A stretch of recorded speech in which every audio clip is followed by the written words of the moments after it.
안녕하세요, 루비다 여러분. 책 속을 루비다는 나의 베스트 버전이 되는 여정을 한 권의 멋진 책을 통해 함께 배우고 공유하기 위한 채널입니다. 오늘 빌리 버튼 출판사에서 나온 일상의 상처와 분노에 대처하는 심리기술, 감정도 설계가 된다. 브렌다 쇼샤나 지음이고요. 저자의 이력을 좀 보니 이분이 좀 세계적인 치유 심리학자로 40여 년간 임상 연구와 심리 치료를 계속 해오셨더라고요. 자신의 평생을 심리학자로서 사회에 공헌해온 이분의 지혜를 한번 같이 들춰볼까요? 부정적인 감정에 압도되지 않는 삶을 위하여 우울증, 조울증, 무기력함, 절망감, 공황장애, 수면장애, 강박증, 불안, 자살 충동. 혹시 당신에게도 이런 증상이 나타난다고 생각하는가?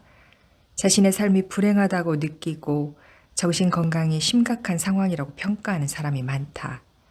사람들은 즐거움, 기쁨, 흥미, 만족, 활기, 자신감 등 긍정적인 감정보다 부정적인 감정에 큰 영향을 받는다.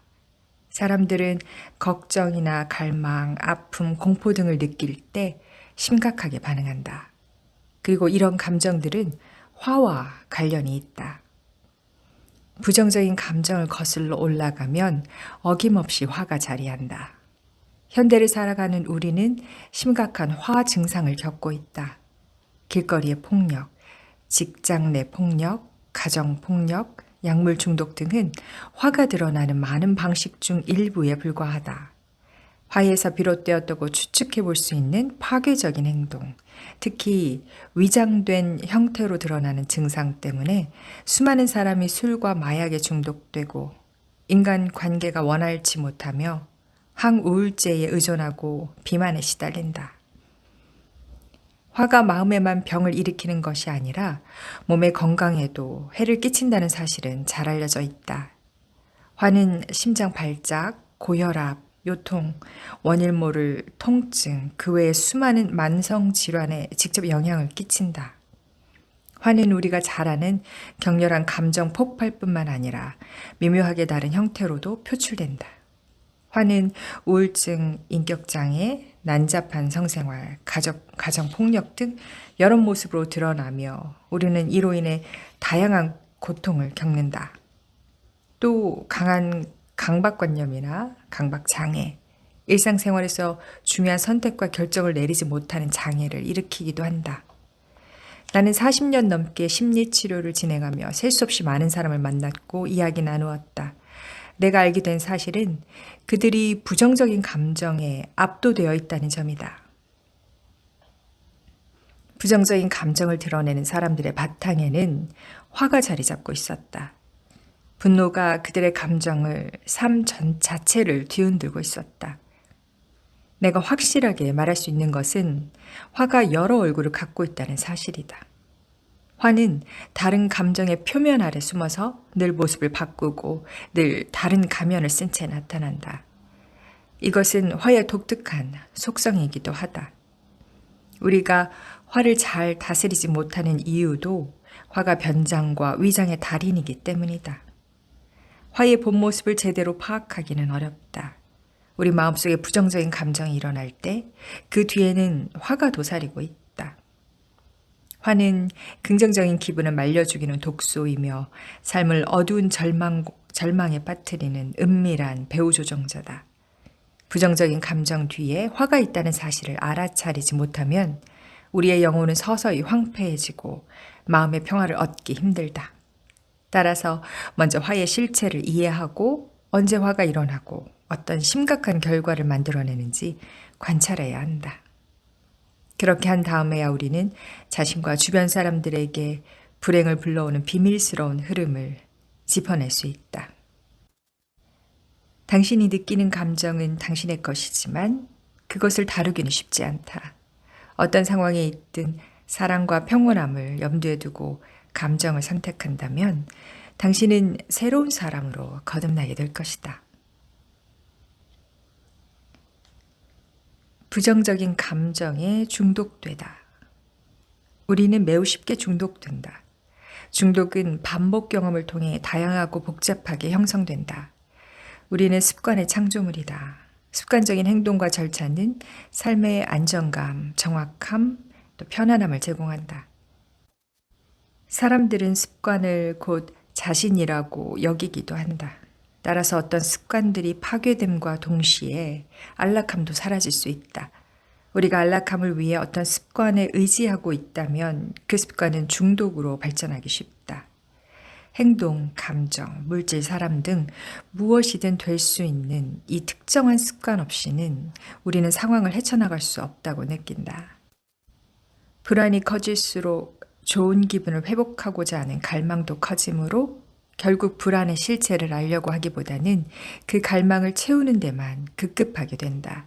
이것이 바로 특정한 습관에 대한 의존이며 그 습관을 우리의 안락감과 연결해서 본래 목적과는 다르게 활용하는 상태가 된다. 습관이 되면 우리는 어떤 대상에도 중독될 수 있다. 꿈, 사람, 감정, 행동 등 안도감을 주는 것이라면 무엇이든 상관없다. 습관에 중독되면 삶은 자유에서 멀어진다. 그 습관 없이는 아무것도 할 수 없다고 여긴다. 우리의 선택, 행동, 인간관계는 습관에 지배당한다.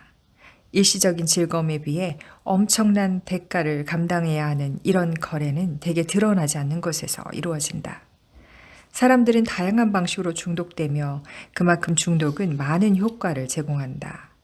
특히 화에 중독되는 것은 가장 흔하면서도 위험한 현상이지만 좀처럼 알아차리기 어렵다. 알코올 의존자거나 마약 중독자처럼 화에 중독된 사람은 처음에는 쾌락을 느끼지만 점차 화의 노예가 되어 곧 삶이 피폐해지는 고통스러운 결과와 마주하게 된다. 중독에서 탈출하는 가장 좋은 방법은 그것을 정면으로 바라보는 것이다. 그 중독 물질이 혹은 습관이 작용하는 방식, 거짓말과 헛된 약속, 우리가 치른 크나큰 희생을 먼저 분명하게 인식해야 한다.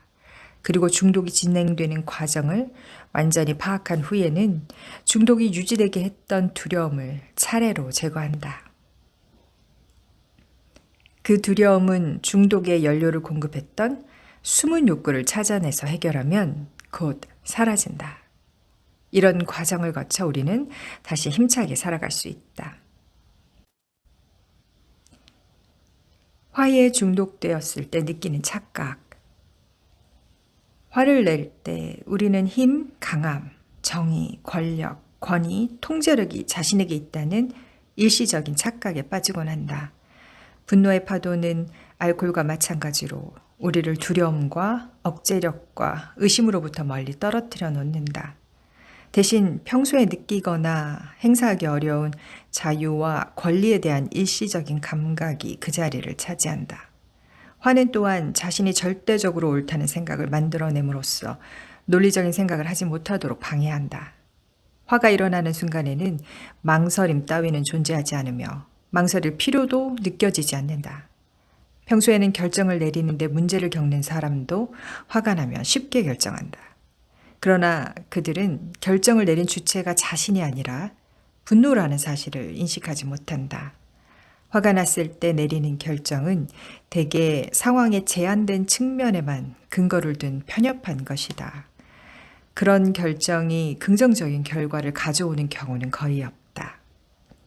화는 자신이 정당하다는 느낌을 준다. 마음이 고요할 때는 전혀 받아들일 수 없는 행동도 화가 났을 때는 아무렇지 않게 저지를 수 있다. 화는 또한 입 밖으로 꺼내지 않아야 할 부정적인 생각과 감정마저 아무 생각 없이 내뱉게 한다. 물론 분노의 파도가 가라앉은 후에는 그 말을 다시 주워 담을 수 없다. 사과를 하더라도 이미 엎질러진 물이다. 막상 화가 났을 때는 떠오른 대로 말해버려야 기분이 좋지만 조금만 시간이 지나면 현실이 보이고 후회만이 남는다. 그때는 대가를 치를 일만 남을 뿐이다. 마음에 화가 일어날 때 대처하는 법.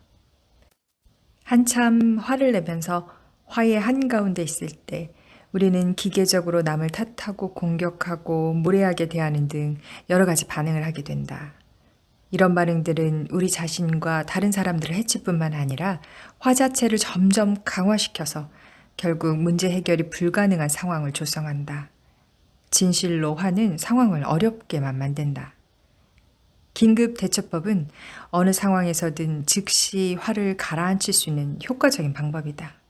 그러나 미리 연습해 두지 않으면 분노에 사로잡혔을 때 적절히 사용하기 어려울 수도 있다.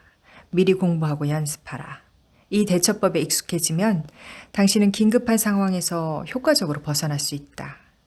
이 연습이 어렵게 느껴지면 최근에 당신을 화나게 한 사람이나 상황을 떠올려 보라. 또는 여전히 당신의 마음을 불태우고 있는 대상이라면 뭐든 좋다. 긴급대처법에는 여러 단계가 있기 때문에 당신은 화가 난 상태에서 그 모두를 기억해내지 못할 수도 있다. 그래도 괜찮다.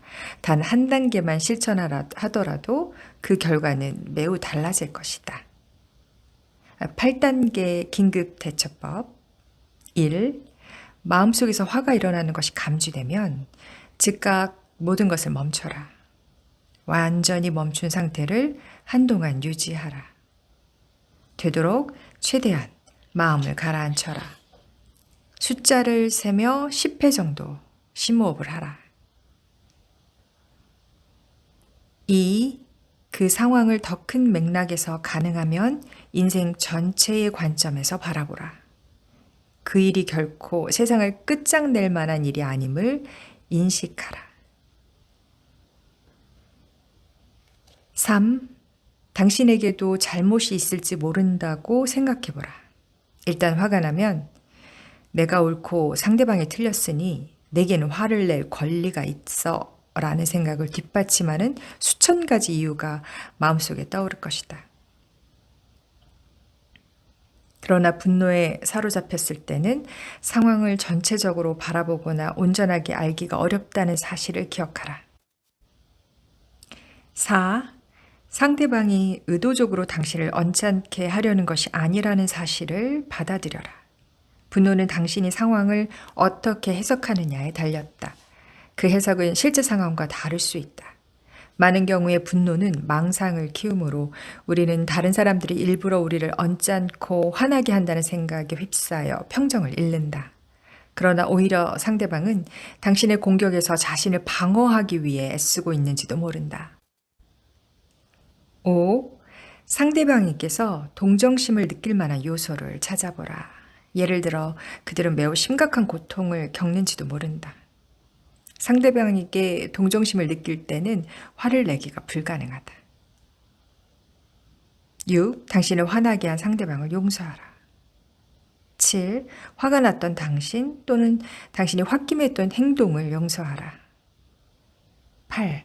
그 상황으로 되돌아가서 적을 친구로 만들 수 있는 방법을 찾아보라. 상대방에게 어떻게 실질적으로 도움을 줄 수 있을지 찾아보고 그것을 실천하라.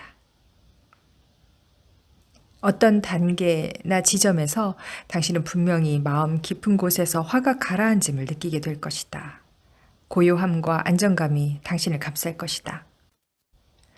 당신은 최소한 중립적인 입장을 취할 수 있게 되며 더 좋게는 새로운 사랑이 솟아날 수도 있다.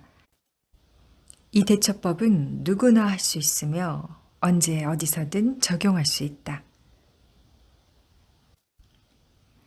우리는 모든 일의 원인을 다른 사람에게 뒤집어 씌우기 좋아한다. 실망, 갈등, 손해 등 온갖 부정적인 경험을 할 때마다 책임을 돌릴 만한 사람부터 찾는다. 마치 우리에겐 격한 감정을 표출하고 비난해도 좋을 만한 대상이 필요한 것처럼 보인다. 문제가 사업, 건강, 가정, 인간관계 등 어떤 영역에 속해 있든 마찬가지다. 우리는 문제가 생기는 즉시 자신이 아닌 바깥에서 그 원인을 찾는다. 다른 상사, 다른 직업, 많은 저축, 멋진 이성 친구, 매력적인 몸매가 있었으면 모든 게 달라졌을 텐데. 그러면 지금 정말 행복할 텐데. 라고 말이다. 우리는 이런 말을 어디서나 들을 수 있다. 그러나 충격적인 것은 이것이 완전히 틀린 생각이라는 사실이다. 상황이 어떻게 변하더라도 나 자신이 그대로라면 아무것도 달라지지 않는다. 어딜 가든 누굴 만나든 당신은 자신을 벗어날 수 없다. 외부의 변화는 일시적인 교체나 변경에 불과하다. 인생에서 반복적으로 일어나는 주요한 사건은 당신의 무의식적인 사고, 신념, 행동, 성향이 바깥 세상에 스스로 모습을 드러낸 것에 불과하다. 삶의 무대가 바뀌더라도 이런 기본적인 패턴은 그대로 지속된다. 충분한 시간을 들여서 이 진리를 흡수하라. 이것은 매우 중요하다. 진심으로 이 진리를 이해하고 인정하게 되면 곧 엄청난 변화가 일어날 것이다. 실패와 불행을 외부의 사건이나 사람의 탓으로 돌리는 태도야말로 모든 고통, 화, 좌절의 원인이라는 점을 대부분의 사람이 깨닫지 못하고 있다. 남을 탓하는 성격은 또 다른 위험 요소를 안고 있다. 우리는 다른 사람을 비난할 때 순간적으로 우리가 옳고 그들은 틀렸다는 느낌을 갖게 된다. 즉, 자기를 합리화하려는 성향이 커진다. 우리는 자신의 마음속에서 완전하고 특별하고 우월한 존재가 된다. 아무도 우리를 건드리지 못한다. 우리는 강자이고 다른 사람은 약자이기 때문이다. 그러나 진실은 정반대다. 남을 탓하는 사람들은 점점 약하고 무력해진다. 그들은 진정한 현실을 바라볼 수 있는 능력을 잃고 무방비 상태로 대처할 수밖에 없다. 고치에 쌓여 진짜 현실과 접촉하지 못하고 그 상황에서의 자기 역할을 깨닫지 못하면 이런 결과가 벌어진다. 남을 탓하는 행동은 주체적으로 삶을 꾸리는 능력을 감소시킨다. 그것은 강함이 아니라 나약함으로 이끄는 지름길이다. 피해의식으로는 앞으로 나아갈 수 없다. 피해자는 누구인가? 자신을 피해자로 여기면 필연적으로 그에 걸맞는 정체성을 갖게 된다.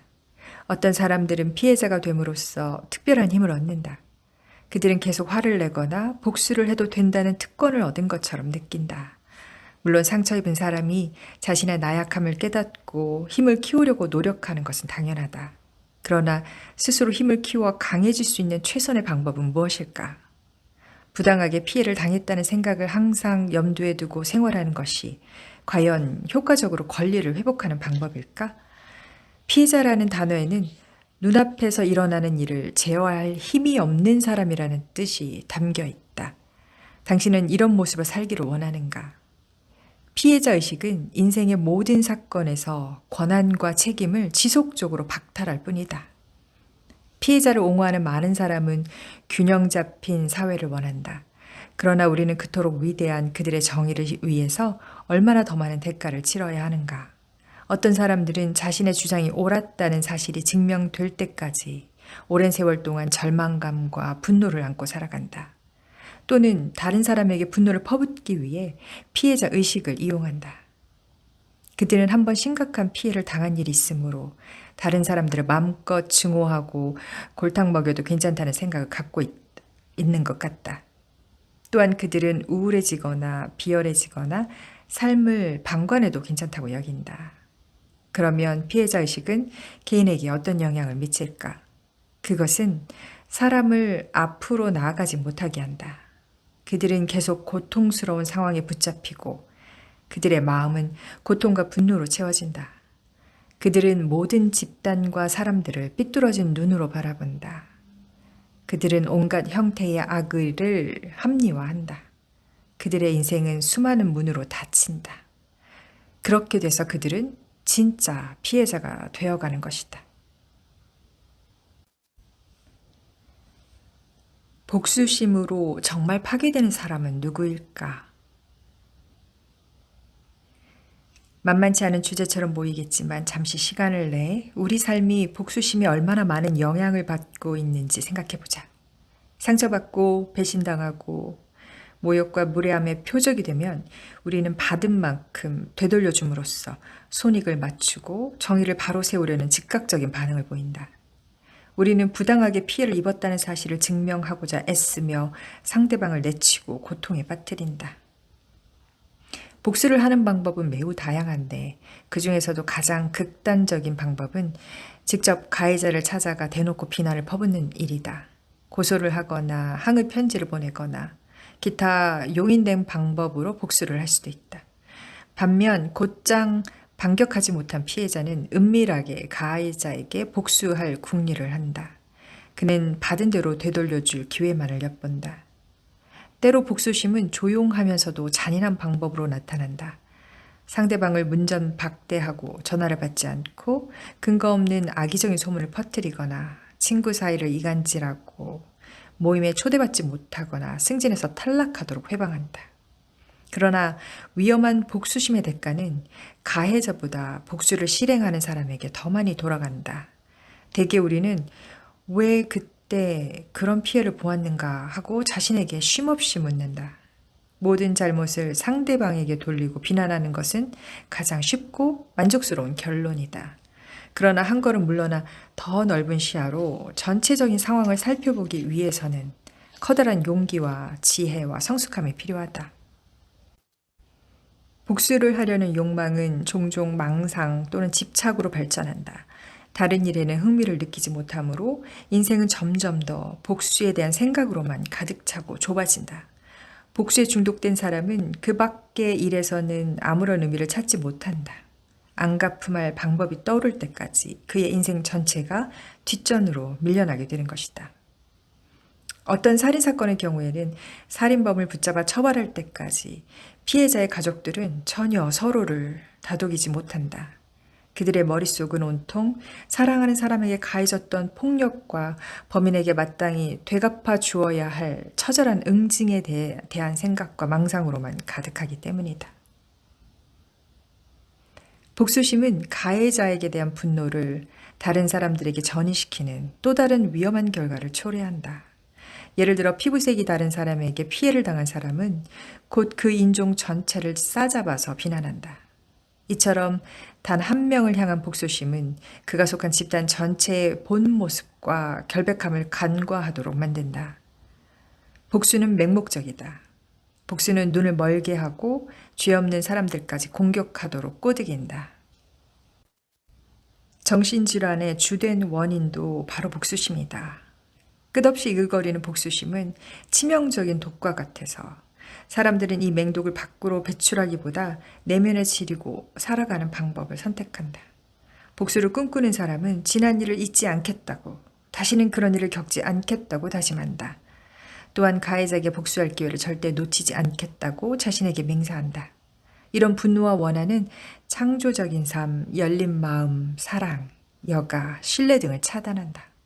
고유한 재능을 발휘하거나 더 중요하고 의미 있는 삶을 꾸리는 일도 불가능하다.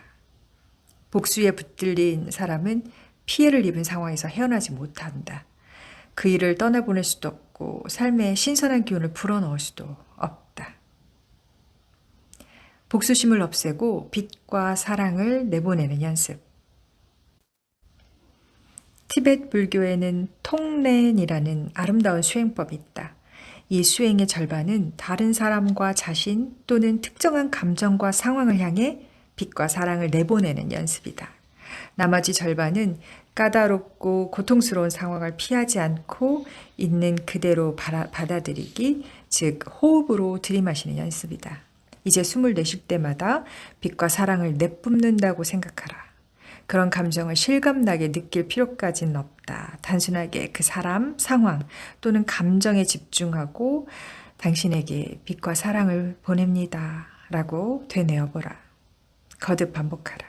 이것은 당신이 찾아볼 수 있는 가장 강력한 연습이다. 약간의 사랑만으로도 많은 것을 치유할 수 있다. 우리에게는 지구 전체를 치유할 만한 깊은 사랑이 내재해 있다. 다만 그동안 구두쇠처럼 그것을 아껴왔을 뿐이다. 사랑을 주위에 발산하라. 사랑은 나누어도 줄지 않는다. 사라지는 것은 바로 당신의 슬픔이다. 내가 가진 편견은 어디에서 왔을까? 안타까운 일이지만 우리는 아이들을 가르칠 때 편견을 부추기는 경우가 많다. 정체성과 가치관을 형성하는 시기의 사람들은 특정 집단의 일원으로서 다른 집단과의 차이점을 통해 자신을 규정한다. 우리는 분리되고 구분된 개체이지만 모든 미덕과 장점을 우리가 속한 집단에게로 끌어온다. 그리고 두려움과 혐오감을 일으키는 부정적인 특성은 다른 집단에게 떠넘긴다.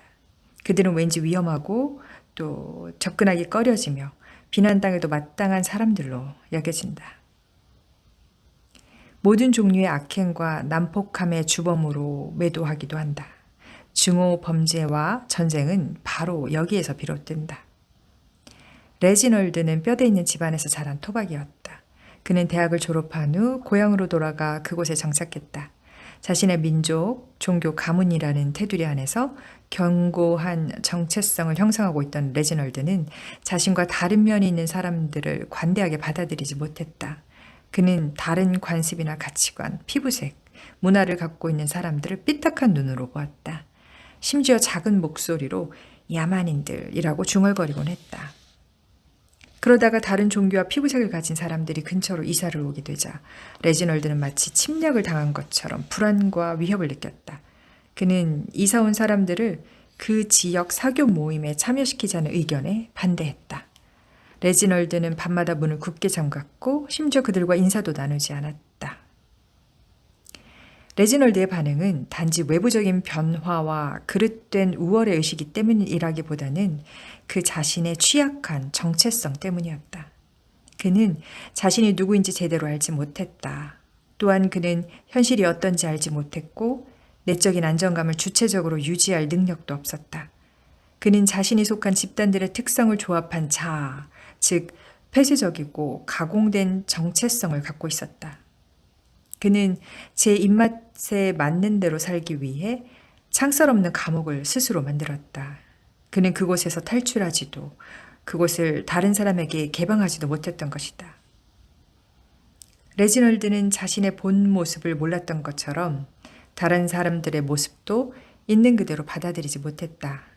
그는 극단적인 투사를 통해 사람들을 그저 표상 수준에서 이해했다. 그는 자신과 다른 사람들의 인성을 배제한 채 세상을 바라봤다. 레지널드의 정체성은 통합적이지도 유연하지도 않았으며 그저 마땅히 이래야 한다고 믿는 표상에 지나지 않았다. 그림자 투사. 우리가 다른 성별, 인종, 종교에 대해 갖고 있는 편견의 바탕에는 또 다른 이면이 있다. 이것은 흔히 그림자 투사라고 불린다.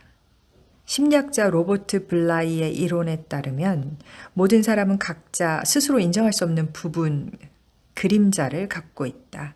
예를 들어 억압된 분노로 가득 차 있는 사람은 그 분노를 겉모습이 다른 사람에게 투사한다.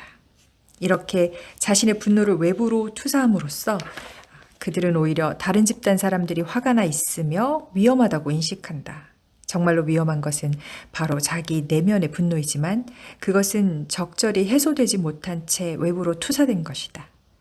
이것은 내면의 분노를 계속 외면하고 방치하겠다는 뜻이나 다름없다. 이런 과정은 단지 분노뿐만 아니라 탐욕, 성욕 등 부정적이고 반사회적으로 느껴지는 모든 감정에서 공통으로 일어난다. 동성애적 성향이 있으나 그런 자기 욕구를 혐오하고 두려워하는 사람들은 종종 그 거부감을 외부 동성애자들에게 투사한다. 그들은 다른 동성애자를 조롱하고 응징함으로써 자신의 동성애적 충동과 감정을 지워버리고자 한다. 특히 이런 투사는 다른 종교를 가진 사람을 만났을 때 매우 강력하게 일어난다. 우리는 신의 반역자에 대한 글을 수많은 경전 속에서 찾아볼 수 있다. 사람들은 그 반역자가 신앙을 공유하지 않는 이교도를 뜻한다고 이해했다. 그리고 그런 왜곡은 신의 이름 아래에서 엄청난 살인과 고문과 파괴가 자행되는 결과를 빚었다. 종교가 다르다는 이유로 붙여진 신의 반역자라는 꼬리표는 무자비한 학대와 광기를 정당화하는 도구로 사용되었다. 그러나 그 전에 그 경전들을 더 면밀히 검토했다면 오히려 그 속에는 인류의 공통적인 가치를 발견할 수 있을 것이다. 또한 신의 반역자라는 말의 진정한 뜻은 바로 각자의 마음속에 있는 혼란과 고통이라는 사실도 깨달았을 것이다. 다시 한번 강조하지만 우리는 내면의 그림자를 다른 사람들에게 투사하는 대신 마치 진짜 그림자를 보듯이 내면을 들여다보고 우리가 밖에서 보는 모든 어두운 면이 우리 안에도 자리 잡고 있음을 깨달아야 한다. 그것을 있는 그대로 발견해야 한다. 자신의 어둡고 부정적인 면을 발견하고 해소하고 책임진다면 우리를 포함한 모든 사람은 본 모습 그대로 존재할 수 있고 또 정당하게 평가받을 수 있다. 그런 조건 위에서는 모든 사람이 조화를 이루고 평화롭게 살 수 있다. 사람 또는 집단 간의 차이점은 불안 요소가 아니라 오히려 아름다움의 원천이다. 최선의 방어는 언제나 사랑이다. 사람들은 다른 사람들의 공격적인 행동을 두려워하며 살아간다. 그래서 그들의 삶은 방어적인 태도로 점철된다. 그러나 참으로 묘하게도 어떤 것을 피하고자 할수록 그것에 더 많이 얽매이게 된다. 어떤 일을 골똘하게 생각하는 것은 어쨌든 그 일을 마음속에서 붙잡고 있는 것이다. 마음속에 자주 등장하는 것은 곧 현실이 된다. 그 마음이 긍정적인 감정이든 그렇지 않든 간에. 스스로 동의하지 않는 한 아무도 우리에게 상처를 줄 수 없다는 사실을 깨달아야 한다. 다른 사람의 말과 행동은 우리를 직접적으로 해치지 않는다. 그것은 그들의 것이다. 그러나 그것을 내가 어떻게 받아들이고 해석하는가에 따라서 고통과 슬픔이 생긴다. 상처받지 않기 위한 최선의 방어는 스스로의 참모습, 재능, 가치, 진리에 눈을 돌리고 자신을 긍정적으로 평가하는 것이다. 상대방의 행동에는 우리가 아니라 오히려 그들 자신에 대한 정보가 더 많이 담겨 있다는 사실을 잊지 말아야 한다. 상대방이 우리를 거부하더라도 그것은 우리가 사랑과 보살핌을 받을 만한 가치가 없는 존재여서가 아니다. 그의 거부는 그의 선택일 뿐이다. 그러나 우리는 그들의 행동 때문이 아닌 스스로 만들어낸 해석 때문에 괴로워한다. 그들의 부정적인 견해에 동의하고 자신을 그런 존재로 느끼면 그것은 곧 현실이 된다. 우리는 자신의 견해를 살펴보고 성숙시키는 대신 외부의 견해를 생각 없이 받아들이는 오류를 많이 범하고 있는 것이다. 붓다는 모든 혼합물은 반드시 분해된다고 말했다. 만남이 있으면 헤어짐이 있다. 사랑하는 사람들도 언젠가는 이별을 고할 것이다. 이것은 자연의 섭니다. 인생의 순환을 이해하여 일시적인 것을 애써 붙잡으려 하지 않을 때, 그리고 누구나 자신의 모습대로 살아갈 권리가 있음을 존중할 때, 고통과 상처와 분노는 급격하게 줄어든다. 그리고 사랑은 영원히 소멸하지 않으며 무한히 퍼져간다는 분명한 진리를 깨닫는다. 마음이 소란스러운 이유를 다양한 경험을 통해서 알려주고 있고 우리가 마음의 평온을 유지하는 힘을 길러서 화를 내지 않는 삶, 부정적인 감정이 압도되지 않는 삶, 그래서 스스로 자기 감정을 설계하고 유지하는 삶을 통해서 진정한 기쁨과 만족을 얻기를 바란다는 저자의 내용을 함께 공유해 봤습니다. 오늘도 이 한 권의 멋진 책을 통해서 여러분의 삶을 이루고 누비고 즐기세요.